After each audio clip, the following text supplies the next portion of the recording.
Isang magandang umaga po. Magandang araw mga kasambuhay at mga kaparokya. Ako po si Father Domi Guzman na bumabati po sa inyo mula po dito sa parokya ng mga Paring Paulino, ang parokya po ng Our Lady of Sorrows, FB Harrison, Lungsod ng Pasay. At ngayon po ang ikatlong araw ng buwan ng September. September 3. Pero mas mahalaga po, ngayon ang Huwebes, Thursday, ng tinatawag natin na 22nd week of Ordinary Times. At syempre po, tayo po ay talagang pumapalaot sa ating pong pagbabasa, pagninilay, pag-aaral sa public ministry ng Panginoon sa Ebanghelyo ni San Lucas.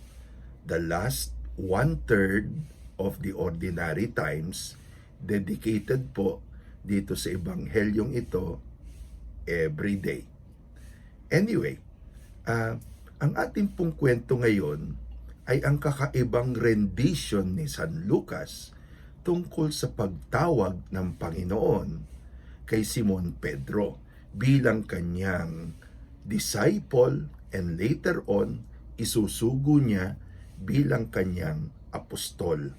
Di ba? Magkaiba po yung disciple. Disciple means to learn, to be a learner, to be a follower. Pero pag sinabi mong apostle, ibig sabihin po yun sa wikang Griego, one who is sent, ipinapadala. And yun ang susunod na stage na mangyayari. Bawat disciple, ginagawang apostle.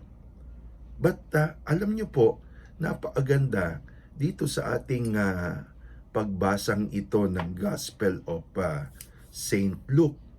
Na pagnilayan natin, sabi ko nga sa inyo, kakaiba yung ginawang pagtawag kay Simon Peter according to the Gospel of Luke.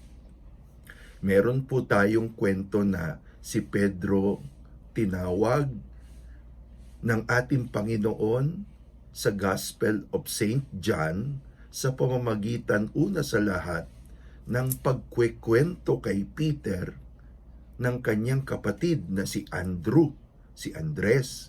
Si Andres seems to be the very first one to have known about the Lord. And then of course, napaka-familiar po tayo dun sa pagtawag din ng Panginoon kay Simon Peter, kay Andrew, kay James and John, na mababasa po natin sa Matthew chapter 4 at Mark chapter 1, no? Kung saan dumaan lang ang Panginoon, tinawag sila habang sila ay naghahayuma, nag-aayos ng kanilang mga nets. Ngayon, brothers and sisters, alam nyo po, sabi nila, ito daw po ay mga acquaintance moments. So, unang-una, dinevelop ng Panginoon ang kanyang personal experience, encounter kay Peter during those instances na ikwinento ni St. John sa kanyang ebanghelyo at ni Matthew at ni Mark. But these are acquaintance moments. Nga, ang ating pong kwento sa araw na ito, sa pagsusuri ng maraming mga Bible scholars, ito daw po yung tinatawag natin na definitive call. Yung bang talagang dito na naramdaman ni Simon Peter ang kakaibang feeling. Yan. Ang tinatawag natin na AWE. Experience. Ayan. Ano? At dahil po dito, sabi nga sa dulo ng Ebanghelyo, si Peter ay nagpakababa sa Panginoon. Sabi niya, "Depart from me, Lord, hindi ako karapat-dapat. I am a sinful man." And yet the Lord reiterated on the invitation. The invitation of God comes to us deepening at a different experiences. Kaya alam nyo po, yung sinabi ni Simon Peter dito sa ating ebanghelyo na launch into the deep, duc in altum. Yan, favorite expression po yan ni Pope John Paul II. Duc in altum, launch into the deep. Dito, hindi lang po daw nagre-repair sa instruction ng Panginoon na si Pedro ay muling pumalaot at i-try out uli ang kanyang pangingisda. Kung hindi, sabi po nila, ito raw po ay an invitation for Peter to launch deeper, no? Na siya mismo ay lumalim pa sa kanyang pagkakilala at pagsunod sa Panginoon. Kung sa Gospel of John, kwento lang ni Andrew ang nagdala kay Peter kay Jesus, kung sa Gospel of Matthew and Mark, nabarkada lang si Peter. Sa apat, siya, si Andrew, si James, si John, nadala lang siya sa pagtawag ni Lord kasama ang barkada, no? Dito, it was a personal moment of a call. Okay? Personal moment of the Lord calling Peter, telling Peter, Peter, ikaw mismo, meron akong personal call sa iyo. Meron akong challenge sa iyo. Kaya nga pala, alam niyo po, yung kwento ng tinatawag po natin na Christian vocation may actually be a story. Ayan, hindi lang event. Christian vocation may actually be a story. Every day, tayo ay ini-encounter ni Lord. Every day, pinapalalim niya ang ating pagkakilala sa Kanya, tulad ng ginawa niya kay Peter. And every day, the Lord makes us not only encounter Him, but encounter ourselves. Ito yung gusto ko. Hindi ba doon sa mga mag-asawa, ganyan din ang nangyayari? Unang-una, magkaibigan lang, magkatrabaho, magkakaklase, di ba? Yun ang unang stage niyan. Magkaibigan, magkatrabaho, magkaklase. May word tayong ginagamit na develop. Bakit kayo? Malay ko, na-develop bago ko malaman. Kami ay kwentuhan lang, kami ay pa-joke-joke lang, pero afterwards, may talab na pala, na in love na pala. Ayan. That is exactly the story of the call of Peter. And that is how we have to interpret. Bakit po iba-iba yung accounts of the call of Peter?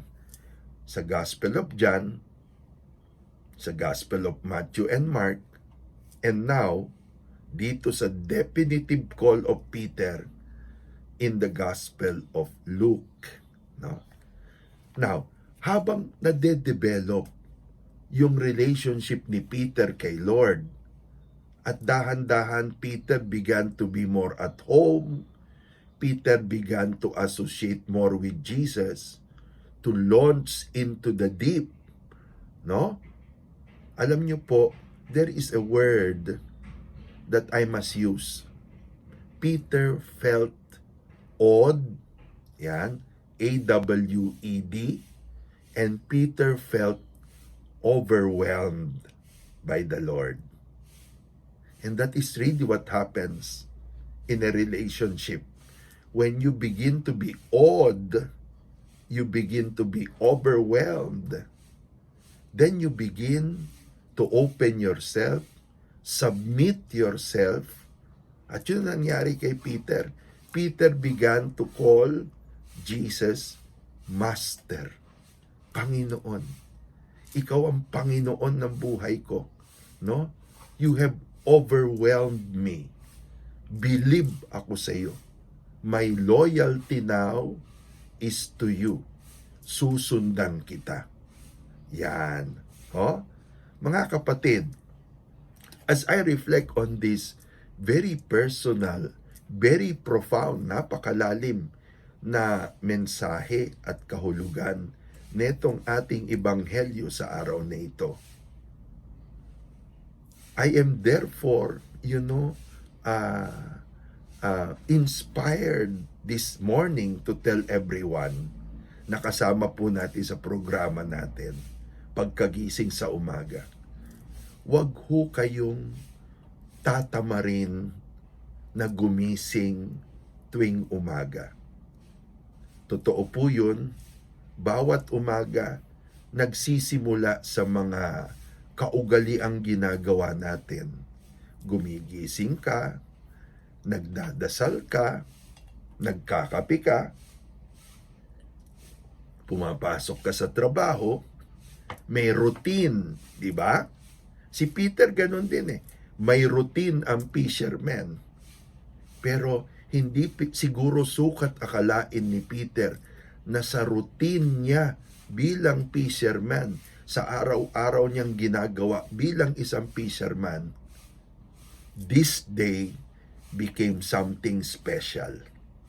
Sa araw na ito, kakaibang bagay ang nangyari.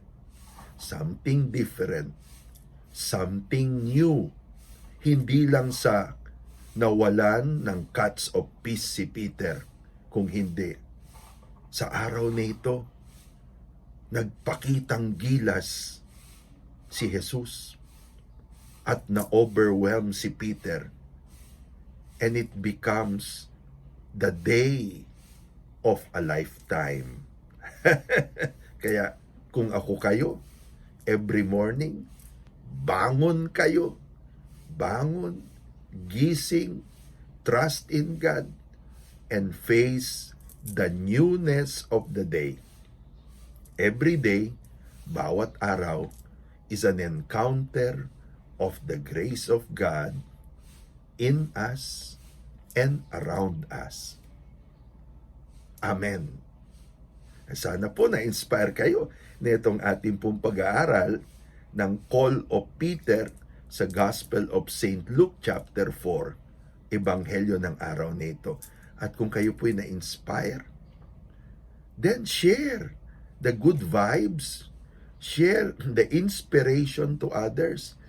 Paki-share, paki-post, paki-repost sa inyong timeline ng ating pong programa, and with the permission of your friends sa timeline po nila.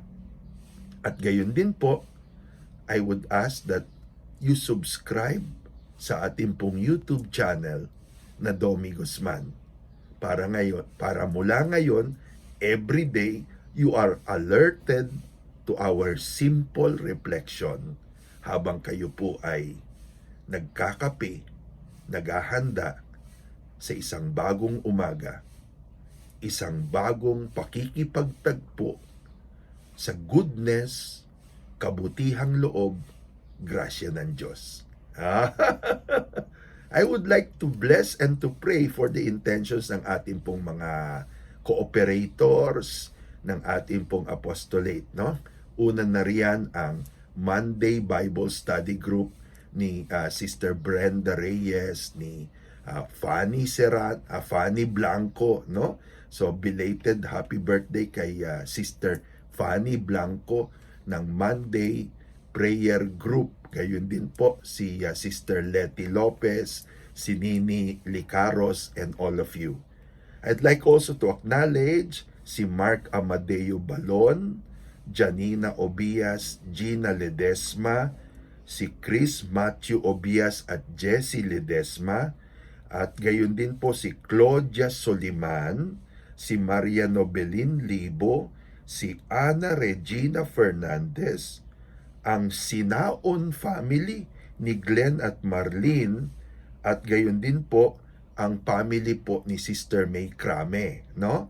Si Dong at Joy Lara, ang spell group ng magkakaibigan at magkakaklasing pilgrims at gayon din po ang Yellow Group ni na Attorney Gigi Lara, Doktora Cora Cabral, Attorney Jane San Benaventura, at lahat-lahat na po kayo.